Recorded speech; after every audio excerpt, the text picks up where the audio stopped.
আসসালামু আলাইকুম বন্ধুরা, কেমন আছেন আপনারা সবাই? আশা করি আপনারা সবাই ভালো আছেন। আমি ভালো আছি। কিন্তু লাউ শাক দিয়ে আলু দিয়ে রান্না করব।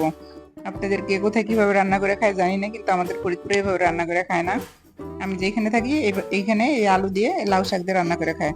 তো আমার ভিডিওটা দেখতে থাকুন, আমি কিভাবে লাউ শাক দিয়ে আলু দিয়ে রান্না করি।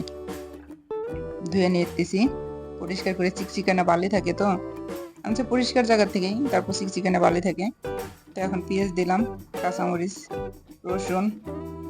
রিজিকের মালিক আল্লাহ, সেটা তো জানেনি। আজকে আজকে রিজিকে আছে লাউ শাক দিয়ে ভাত, তার কিছু তো আর করার নেই। কিন্তু পানি দিয়ে এই যে সেদ্ধ দিলাম। আমি কিন্তু সর্বপ্রথমেই বলছি, আমরা গরিব মানুষ, আমি যেখানে থাকি এখানে ভাড়া থাকি, কিন্তু এই জগৎটা আমি আসছি সংকটের কারণেই, তাছাড়া আসতাম না। তো যদি আমার ভিডিওটা ভালো লাগে তাহলে আপনারা দেখেন। তো দেখেন এখন কি করতেছি, এই যে ডাল ঘুটনি দিয়ে এটা কিন্তু ঘুরতেছি, ঘুরতে ঘুরতে ঘুরতে এটারে কিন্তু একেবারে দফা নফা করে হেলাবো, ডাল ঘুটনির মতো। ডাল দিয়ে ঘুরতে ঘুরতে একেবারে এটারে একেবারে নরম বানিয়ে ফেলাবো। নরম বানাইয়া তারপরে এটারে কি করবো জানেন? অনেকক্ষণ কিন্তু এটা সিদ্ধ করছি, সিদ্ধ করে সেটা তারপরে ইয়া করতে হয়, ডাল ঘুটনি দিয়ে বা ওরম দিয়ে, এইগুলো দিয়ে নাইরে একদম নরম নরম করে ফেলাইতে হয়, নরম করে ফেলাতে হয়। তারপরে এটার মনে করেন তেল দিয়া, রসুন দিয়া, শুকনা মরিচ দিয়ে এটার বাগার দিব।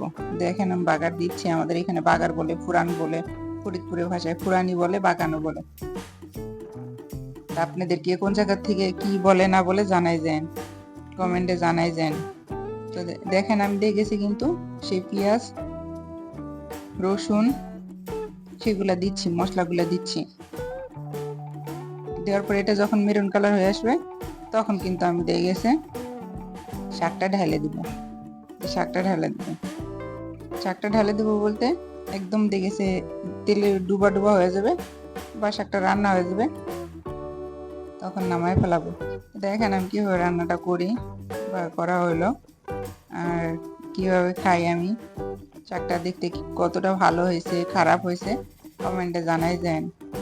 ভালো মন্দ কিছু একটা কমেন্টে জানাই যান, কিছু একটা জানাই যান যদি ইচ্ছা করে, আর না করলে তো নাই।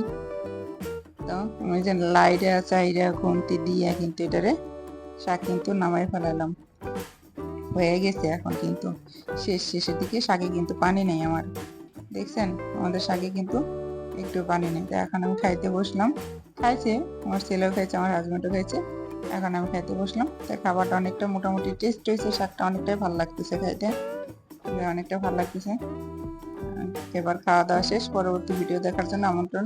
আসসালামু আলাইকুম।